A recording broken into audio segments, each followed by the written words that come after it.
10 ጊዜ ደረትን ደክተህ ተናገር ብላኛል። ቅር ይላችኋል? በስሏ ተመስላ በ8 ሰዓት ከሌሊት ቅር ይላችኋል? ያ መልእክት ስለታዘዝኩ እንጂ እናንተ ስለሆነ ብዬ ለሌላ ጉዳይ አይደለም። እግዚአብሔር መዓት ያመጣብሃል። እንደዛ ከሆነ ስኳርህም አይድንም፣ ደም ግፊትህም አይድንም፣ ጨጓራህም አይድንም፣ ኤችአይቪህም አይድንም፣ እየባሰበት ይሄዳል። የተጣላ እቺ ስጋ ናት ከእግዚአብሔር ጋር የምታጣላ። አንደበታችሁ ክፉ ነገር አትናገሩ። ጾም ዝምታ ነው። አትብሉ። ቢቻል ይችን 2 ወር ጨው የሌለው እህል ብሉ። ወንድና ወንድ ሴትና ሴት የምታጋባ ዓለም እስኪ ሻሩት። በጾም እስኪ በጸሎት ሻሩት። አንዳንድ ሰው ይመጣና ረዳ እስገድያለሁ እንዴ ይላል። እባክህ እንደኔ የፈረንጅ ኳስ አለ ሲባል እንቅልፋቶ የሚዳፋ ትውልድ ለምን አታስቀድስም ሲባል ምን አድርጌያለሁ እኔ እያለ ይመጻደቃል። እንግዲህ አንድ አባት ኪዳነ ምሕረት በስዕሏ ላይ ተገልጻ ተናገር ብላኝ ነው ብለው የተናገሩ ነው። ያንን እንመለከታለን በዛሬው ፕሮግራም። እንዴት አላችሁ? በመላው ዓለም የምትገኙ የኢዮአብ ሚዲያ ተከታታዮች፣ እኔ እግዚአብሔር ይመስገን። እንደተለመደው ይህንን ቪዲዮ ላይክ በማድረግ ጀምሩት። ምናልባት ቤተሰብ ያልሆናችሁ ሰብስክራይብ በማድረግ ቤተሰብ ሁኑ።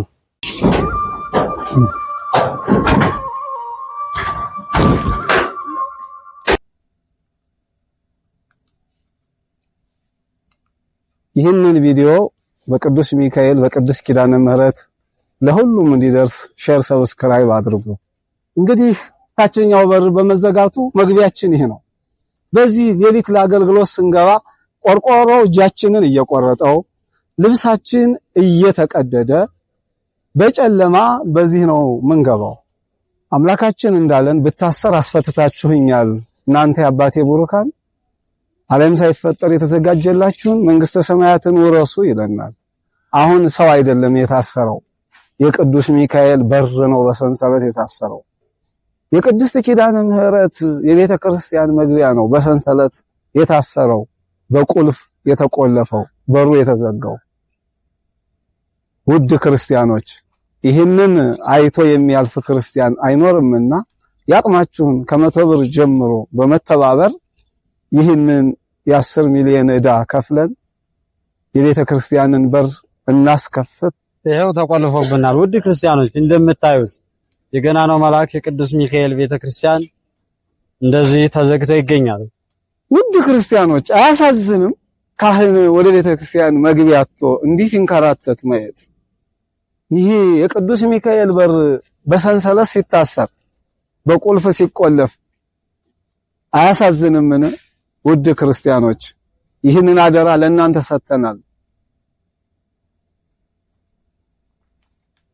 እሺ የተመለከታችሁት እንግዲህ በዚሁ በአዲስ አበባ ሀገረ ስብከት ስር የሚገኘው በየካባዶ አካባቢ የሚገኝ ቤተክርስቲያን ነው። መብረቆ ቅዱስ ሚካኤል ቤተክርስቲያን ይባላል። እንግዲህ የቦታ ሽያጭ ችግር ነውና ያንን የቻላችሁትን ሁላችሁም የድርሻችሁን እንድትወጡ ለመጠየቅ ነው ይህን ቪዲዮ ያመጣሁትና አነሰ በዛ ሳትሉ ያቅማችሁን ሁሉ ለቅዱስ ሚካኤል ቤተክርስቲያን እንድታደርጉ በልዑል እግዚአብሔር ስም እንጠይቃለን። ኦርቶዶክስ ቤተክርስቲያን አፈንግጠው የሄዱ ሰዎች ነዳያንን ስላበላህ አትጸድቅም ይላሉ። የተራበ ስላበላህ የተራቆተ ስላለበስ አትጸድቅም፣ ጽድቅህ በጸጋው ብቻ ነው በክርስቶስ ብቻ ነው ብለው ይናገራሉ። እስኪ እንየው ማቴዎስ 10 ቁጥር 40 ላይ በደቀ መዝሙሬ ስም ቀዝቃዛ ውሃ ያጠጣ እውነት እውነት እላችኋለሁ የጻድቁን ዋጋ ወይም የነብዩን ዋጋ ያገኛል የሚል ቃል አለ እና ይሄንን ስትነግሯቸው አይ ይሄ ማለት እኮ ቅዱስ ጴጥሮስ ወደ አገልግሎት ሲሄድ ደቀ መዝሙሬን ያበላ ያጠጣ ማለት ነው እንጂ አሁን ያለውን ደሃ ካላበላህ አትጸድቅም ማለት አይደለም ብለው እንደዛ ብለው ይተረጉሙታል። እያልኩ ያለሁት ግልጽ ነው። እነሱ የሚሉትን ገብቷቸዋል። ያኔ ክርስቶስ ደቀ መዛሙርቱን ወደ ዓለም ሲልካቸው እንዲያበላው ይሄ መምህራኖቻችን መጡ እያሉ ሰው እንዲያበላቸው እንዲያጠጣቸው ነው እንጂ አሁን ላለው ዓለም አይደለም። በደቀ መዝሙሬ ስም ቀዝቃዛ ውሃ የሰጠ እውነት እውነት እላችኋለሁ ዋጋውን አያጣም የሚለው ያኔ ክርስቶስ ሲልካቸው ነው እንጂ ዛሬ ማብላት ማጠጣት ምንም ጽድቅ አይሆንም ይላሉ። ይግረማችሁ እንግዲህ ክርስቲያኖች እስኪ ፍረዱ እናንተ። አሁን ቅዱስ ጴጥሮስ ሄደ። ቅዱስ ጴጥሮስ ላስተምር ሲሄድ ቅዱስ ጴጥሮስን ስለ ቅዱስ ጴጥሮስ ብለው ነው የሚዘክሩት። ጴጥሮስን ለጴጥሮስ ስም አስቡት፣ ዮሐንስን በዮሐንስ ስም ሲዘክሩት እንዴ የራሱን ዋጋ ነው እንደሚያገኘው ሐዋርያው። እዩት ቃሉ የሚለውን እውነት እውነት እላችኋለሁ ብሎ ክርስቶስ አምላካችን ጻድቅን በጻድቅ ስም የተቀበለ ነብይን በነብይ ስም የተቀበለ እውነት እውነት እላችኋለሁ የነብዩን ዋጋ ያገኛል፣ የጻድቁን ዋጋ ያገኛል። ነብይን በነብይ አስቡት እንግዲህ ጻድቅን በጻድቅ ማለት እነ ቅዱስ ዮሐንስ እነ ቅዱስ ጴጥሮስ እነ ሌሎችንም ሐዋርያት ወደ ዓለም ሲሄዱ በሌሎቹ ትርጉም መሰረት አሁን ቅዱስ ጴጥሮስ ወደ እናንተ ቤት ሲመጣ ወይ ቅዱስ ጴጥሮስ መጣ እና ስለ ቅዱስ ጴጥሮስ ብላችሁ ጴጥሮስን በራሱ ስም መቀበል ይሆናል እንዴ? ገብቷችኋል እያልኳችሁ ያለሁት እንዴ? ምን ማለት ነው? ነብይን በነብይ ስም ኢሳይያስ ወደ ነብይ ቤት ስለ ኢሳይያስ ብዬ ኢሳይያስን በራሱ ስም እንዴ? እኮ እብደት ነው፣ ጤነኝነት አይደለም። ክርስቲያኖች ጻድቁ ራሱ ከመጣ በእግዚአብሔር ስም ወይም ከሱ በፊት ባለ ስም በዚያ ጻድቅ ስም ልንቀበለው እንችላለን እንጂ ቅዱስ ጴጥሮስ ለራሱ ስም በራሱ ስም ተመጽቶ በራሱ ስም ራሱን አጽድቆ ይሆናል እንዴ? ጴጥሮስ የጴጥሮስን ዋጋ ያገኛል እንዴት? ምን ማለት ነው? ዮሐንስ ወልደ ነጎድጓድ ወደ ዓለም ሲሄድ ወይ ዮሐንስ ወልደ ነጎድጓድ ሐዋርያው መጣ ብለው ዮሐንስ ወልደ ነጎድጓድን በዮሐንስ ወልደ ነጎድጓድ ስም እንዴት ነው የሚቀበሉት እንዴ? የጻድቁን በረከት ወይም የጻድቁን ዋጋ ያገኛል ማለት እኮ እነሱ ካረፉ በኋላ ስለ ጴጥሮስ ለአምላከ ጴጥሮስ ብሎ መስጠት ነው፣ ስለ አምላከ ዮሐንስ ብሎ መስጠት ነው፣ ስለ አምላከ ተክለ ሃይማኖት ብሎ ጻድቃንን በስማቸው ጠርቶ ማብላት ማጠጣት በረከት አለው። በዚህ ከተግባባን ተመልከቱ ክርስቲያኖች፣ ማቴዎስ 25 ላይ ያለው በቀኝ የቆሙትን አስቡ። በህይወታቸው ምንም በጎ ስራ ሰርተው አያውቁም። ዘይት የላቸው፣ ምንም አይነት ዘይት የላቸው እና ሙሽራው ሲመጣ ምንድነው ክፉ ስራችን ይሉታል። አላበላችሁኝም አላጠጣችሁኝም ይላቸዋል። ስለዚህ መጨረሻው ነው እና ባና ደግሞ እኮ አላየንህም ይሉታል። ይከራከራሉ። እዚህ የለመዱትን ክርክር የታይተን ይላሉ። አያችሁት? እኔ እውነቴን ነው የምላችሁ፣ በጣም ይቅርታ ቃሉ ክብር ከሌለው እንጂ ዛሬ በጻድቃን ስም በመላእክት ስም የምናደርገው በጎ ስራ ሁሉ ዋጋ የለውም ብለው የሚያምኑ የዘመናችን ከንቶች ነው የሚመስሉኝ እነዚህ ሰዎች። ለምን መሰላችሁ? ለሰው በጎ በማድረግ ዋጋ አለው ብለው ያምኑማ። ለሰው ነገር ለሰው በጎ ነገር ማድረግ ከጽድቅ ጋር ዋጋ ያለውም ብለው ያምናሉ። ስለዚህ ጥያቄያቸውን ተመልከቱት። ብራብ አላበላችሁኝም ሲላቸው የት ተርበህ አይተናል። አያችሁት? ላንተ ማድረግ ነው እንጂ ለሌላ ማድረግ ምን ጥቅም አለው ብሎ ነው የሚያስቡት። ስለዚህ ክርስቶስን ራሱን ለራሱ ካላደረግን ለሌላ ሰው የምናደርገው በጎ ስራ ለጽድቃችን ዋጋ የለውም ብለው ስለሚያምኑ ምን አሉ? የት ተርበህ አይተን የት ተጠምተህ አይተን ነው ደግሞ አላበላችሁኝም አላጠጣችሁኝም የምትለን ብለው እዚህ የጀመሩትን ክርክር ሰማይ ላይ ቀጠሉት። አያፍሩም፣ ቀጠሉት። መጨረሻ ላይ በጣም የሚገርም መልስ ተመለሰላቸው። ምን ብሎ?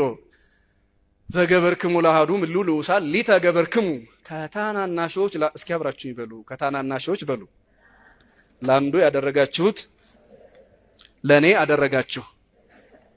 ከታናናሾች ለአንዱ ያደረጋችሁት ለማን አደረጋችሁ? ለእኔ ያደረጋችሁት። ለመምህራችን እግዚአብሔር አምላክ ቃለ ሕይወትን ያሰማልን፣ ሰፋ ያለ ትምህርት ሰጥተውናልና በእድሜ በጸጋ ያቆይልን። እሺ እስቲ ኪዳነ ምሕረት ተናገር ብላኝ ነው ያሉትን አባት እንስማቸው። 10 ጊዜ ደረትን ደክተህ ተናገር ብላኛል። ቅር ይላችኋል? በስሏ ተመስላ በ8 ሰዓት ከሌሊት ቅር ይላችኋል? ያ መልእክት ስለታዘዝኩ እንጂ እናንተ ስለሆነ ብዬ ለሌላ ጉዳይ አይደለም። ያን መቤት ታውቃለች። ብዙ መናገር አያስፈልግም። ቁጠርልኝ። ስጋ ቢወፍር ላፈር መልክ ቢያምር ለመቃብር እስቲ ስጋ በሉ። ስጋ አራግ ስጋ ቢወፍር ላፈር መልክም ቢያምር ለመቃብር ለምንድን ነው? ሁሉ ለመቃብር ነው። ነፍሳችን ግን ለእግዚአብሔር መሆን ይገባል። ዛሬ የመጣ ነው እኮ ለነፍሳችን ነው አይደለም? ነው አይደለም? እያንዳንዱ በቤት ተጎስቁሶ ወይም ደግሞ እንድትመጣ ተብሎ በሰው ዘንድ ይሆን አይደለም። የእግዚአብሔር ጥሪ ነው ክርስትና ማለት ይሄ ነው። ስለዚህ 10 ስሞላ ተውበሉ። እሺ 10 ስሞላ ተውበሉ። ከ10 በኋላ 10 ጊዜ እንጂ አልታዘዝኩም። ስለዚህ በመቤቴ ሃይማኖቴን እወዳታለሁ። መናፍቅም እንኳን ድንግል ማርያም ሲሳደብ ዝም ማለት አለብን? ሚካኤልን ክርስቶስ ያከበራትን ሲያዋርድ እስቲ ኢየሱስ በሉ። ኢየሱስ ድንግል ማርያምን ይወዳታል። ከሰዎች በላይ ከሰዎች በላይ ክብር ሰጥቷታል። እስቲ የመናፍቅ አይን እንደው ደም ይሁን አደራሽ ገብቶ እየጮኸ የሚያመጣው ለውጥ እናያለን። ችግር የለም። እኔ ደግሞ እውነትን እየተናገርኩ እስከ መቃብር ቆያለሁ።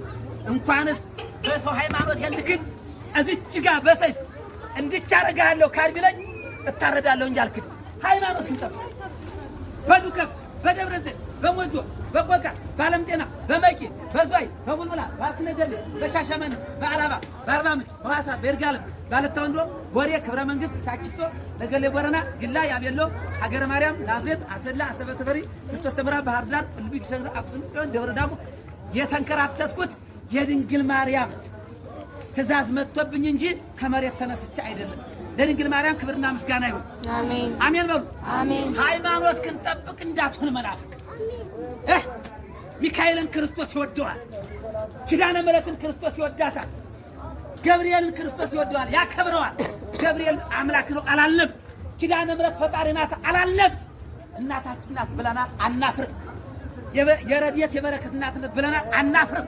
ኢየሱስ ማያሳፍረን። እስከ ነገር ኢየሱስ በሉ።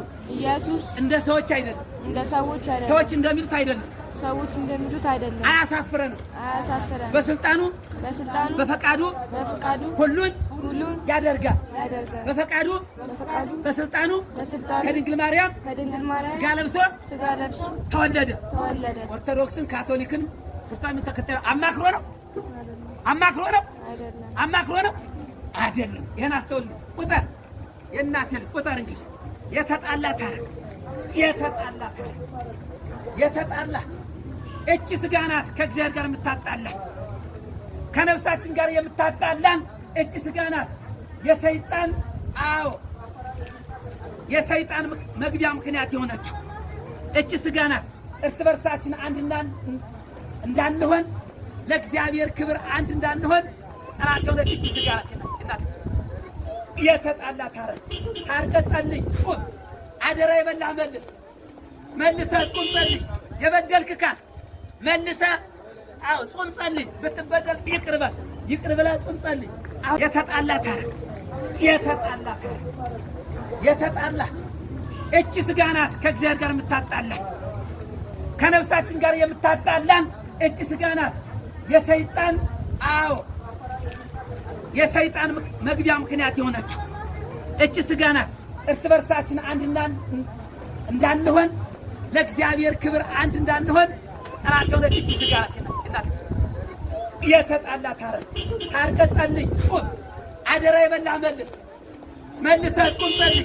የበደልክ ካስ መልሰህ ጾም ጸልይ። ብትበደል ይቅር በለህ ጾም ጸልይ። እንግዲህ እንደ አደመጣችኋቸው እንደሰማችኋቸው ናቸው። ኪዳነ ምሕረት በስዕሏ ላይ ተገልጣ ተናገር ብላኝ ነው እያሉ ያው የሚናገሩት ነገር መልካም ነገር ነው። ታረቅ ነው፣ የበደልክ ካስ ነው፣ ንስሐ ግባ ነው፣ እመቤታችንን አትካዳት ነው። እመቤታችንን ቅድስት ኪዳነ ምሕረትን እግዚአብሔር ይወዳታል። ቅዱሳኑን፣ ጻድቃኑን፣ መላእክትን ሁሉ እግዚአብሔር አክብሯቸዋል፣ ይወዳቸዋል የሚል ነገር ነው ያስተላለፉልን። እስቲ በዚህ ዙሪያ ምን አይነት አስተያየት አላችሁ? እንግዲህ በየጊዜው እየተነሱ እግዚአብሔር ልኮኝ ነው እንደዚህ በራ የተገልጡልኝ ነው እያሉ አንዳንድ አባቶች መጥተው መልካም ነገር ያስተላልፋሉ። በዛም ልክ ደግሞ ሌላ ነገር የሚያስተላልፋሉ። ግን በዚህ ዙሪያ የእናንተን ሐሳብ አስተያየታችሁን ብትሰጡን ደስ ይለኛል። እዚሁም ላይ ተያይዘው አንድ አባትም ይናገራሉ። አንደበታችሁ ክፉ ነገር አትናገሩ፣ ጾም ዝምታ ነው፣ አትብሉ። ቢቻል እቺን 2 ወር ጨው የሌለው እህል ብሉ። ጾም በተፈጥሮ ስጋን መውጃ ነው። አንዳንዱ 6 ሰዓት ይጾምና ምግብ አልደረሰም እንዴ ይላል። ከምግብ ጋር የተያዘ ታሪክ አለ። እስኪ ምድሪቱ ትዳ ይሄ ኃጢአት፣ ዝሙት፣ ክፋት፣ ዘረኝነት የምትሸጥ ዓለም፣ ወንድና ወንድ ሴትና ሴት የምታጋባ ዓለም። እስኪ ሻሩት፣ በጾም እስኪ በጸሎት ሻሩት። አንዳንድ ሰው ይመጣና ረዲያ እስገድያለሁ እንዴ ይላል። እባክህ ወንድሜ የፈረንጅ ኳስ አለ ሲባል እንቅልፋቱ የሚዳፋ ትውልድ ለምን አታስቀድስም ሲባል ምን አድርጌያለሁ እኔ እያለ ይመጻደቃል። እግዚአብሔር መዓት ያመጣባል። እንደዛ ከሆነ ስኳርህም አይድንም፣ ደም ግፊትህም አይድንም፣ ጨጓራህም አይድንም፣ HIV አይድንም። እየባሰበት ይሄዳል። ያስከው ገንዘብ በሙሉ አመድ እየሆነ ይሄዳል። እግዚአብሔር ምስክሬ ነው። አልዋሽ። ቄሱ አያድንህም፣ ጳጳሱ አያድንህም፣ ባህታዊ አያድንህም። ምን ማለት ፈልገህ ነው ካልከኝ ንስሐ ግባ። በቃ ምድሪቱ የምትድነው ያለ ንስሐ ሌላ ነገር አይደለም። የትኛውም ቄስ ለማንኛውም ሰው ንስሐ የመስጠት ግዴታ አለበት። ካህን እስከሆነ ድረስ መርጦ መያዝ፣ መርጦ ንስሐ መስጠት ማን ምንድነው የሚባል አማርኛ አይሰራም። በዚህ መስቀል ላይ የሞተ እግዚአብሔር ለሁሉ ነው። አንዱ ለሁሉ ሞተ በሉ። አንዱ ለስንቱ ሞተ? አንዱ ለስንቱ ሞተ? በየሄድንበት ቦታኛ ተሳቀን በሚዲያ ላይ አባ ቄሶች ነው እየጨፈሩ ለኔ ሞተው ቄስ አይደለም። ትናንትና እነ ዘርፌ ነው ምናምን ዘማሪ የነበሩ ሃይማኖታቸውን ጥለው ሄደዋል ስላልተጠሩ። እኔ ቄሱ ጭፈራ ቤት የጨፈረው ቄስ አይደለም ለኔ የሞተው፣ ለኔና ለእናንተ የሞተው የድንግል ማርያም ልጅ ወላዲት አምላክ ቤዛዊት ዓለም ድንግል ማርያም ልጇ ኢየሱስ ክርስቶስ ነው። እምነት ያድናል። ቤተ ክርስቲያን የተመሰረተችው በቄስ ደም አይደለም፣ በማደም ነው። በማደም ነው። በእግዚአብሔር እመነላ ከሃይማኖትሽና አትሸሸ። ስድስት ሰዓት ጾም ያለ ሰባት ጽና በሃይማኖት ወንድሜን አይቼ በለኋት ነው። ሰይጣን ክፉ ነው። ሰይጣን በሉ እስኪ ክፉ ነው። ሰይጣን ምንድነው? ስለዚህ አንቺን ብሎ አስቀዳሽ ይላል ሰይጣን። ደስ ይበላል። በክርስቶስ መሰደብ ማስትሬትና ዲግሪ ነው። አንዱ ሰው ያገኘው አንቺን ብሎ ቆራቢ ይላል። ደስ ይበላችሁ። ማስትሬት ነው በክርስቶስ መሰደብ። ስለዚህ ነው ጨርሻለሁ። ወደ ጸበሉ ነው የምገባው። አባቴን ደክሟቸው እዛ ጸሎት እያደረጉ ነው። ይህንን ለካህናትም ለቄስም ተናግረናል።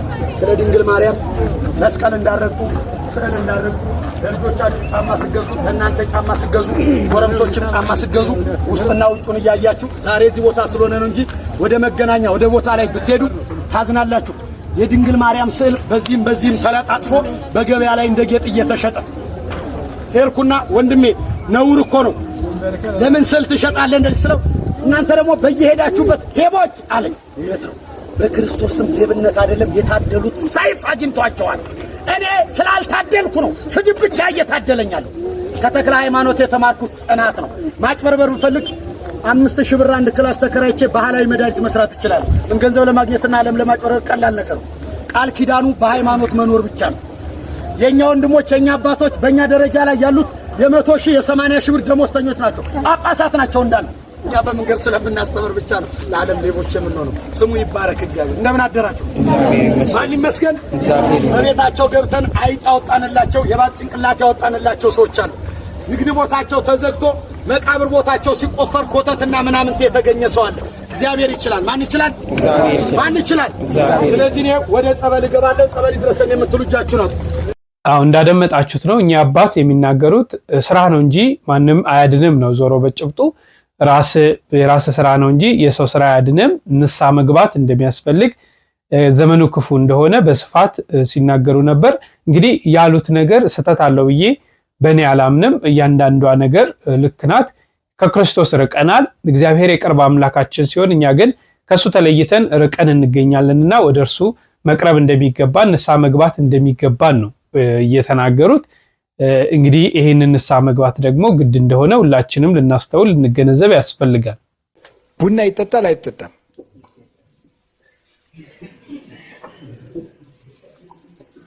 ቡና ይጠጣል አይጠጣም? በቃ ጥሩሽ። እኔ አሁን ቡና ይጠጣልም አይጠጣምም አልልም። መልሱ ሌላ ጊዜ እነግራቸዋለሁ፣ ርዕሰ ጉዳይ ስላልሆነ ማለት ነው። ግን በቡና መጨቃጨቅ ራሱ ኃጢአት አይደለም? መንገራችሁ ቆይ፣ እውነቴን እኮ ነው። ትንሹን መልቀም ማለት ምን አለው? ነፍስ መግደል አለ የለም? አለ። ጥንቆላ የለም? መጠን ያጣ ግብረ ሰዶማዊነት የለም? አለ። ዘረኝነት የለም?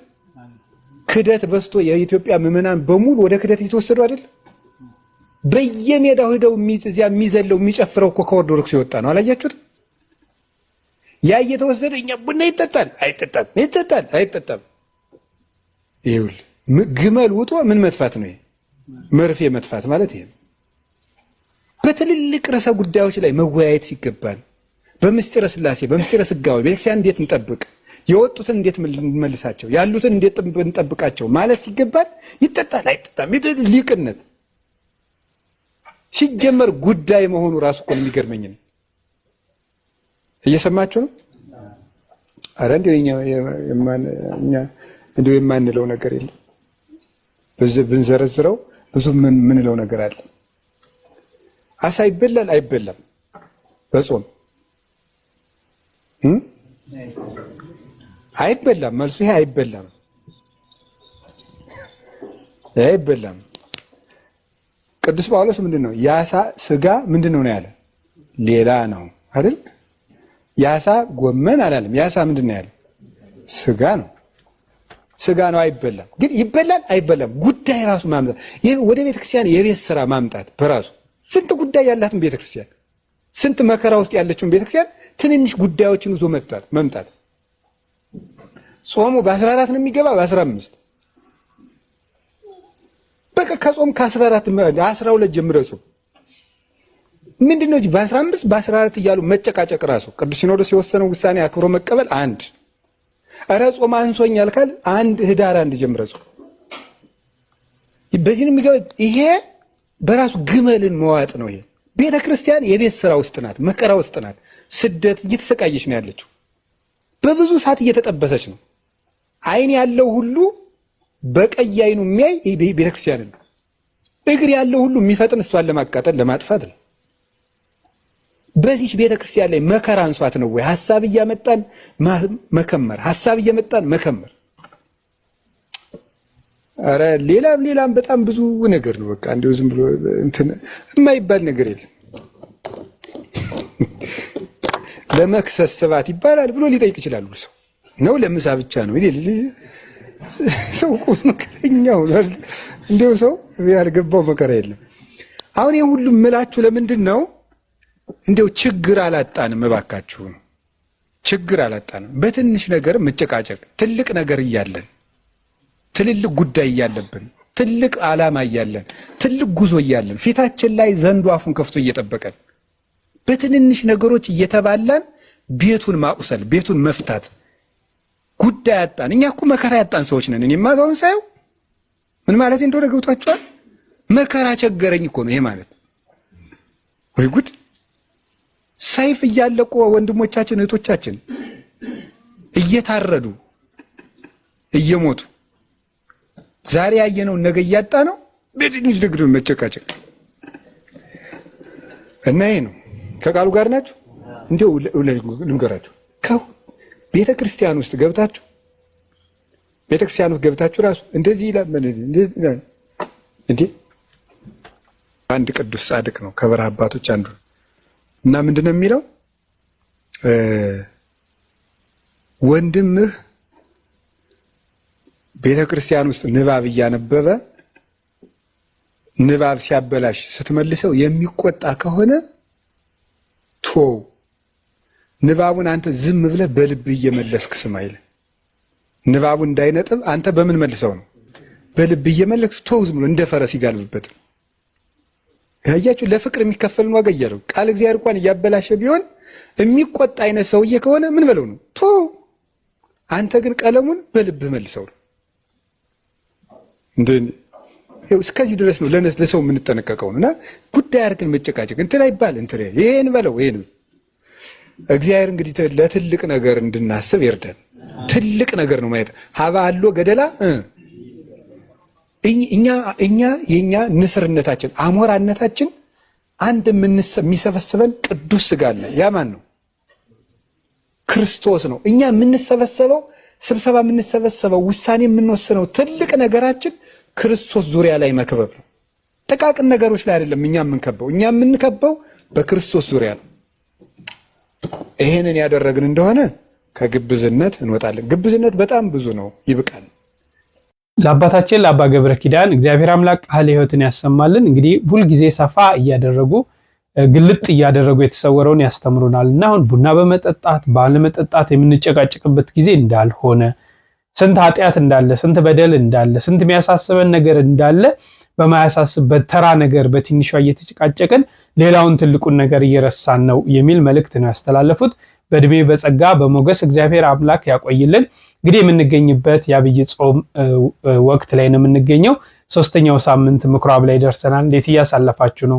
ለሀገር ለወገን ጸሎት እያደረጋችሁ እየበረታችሁ ነው ወይ?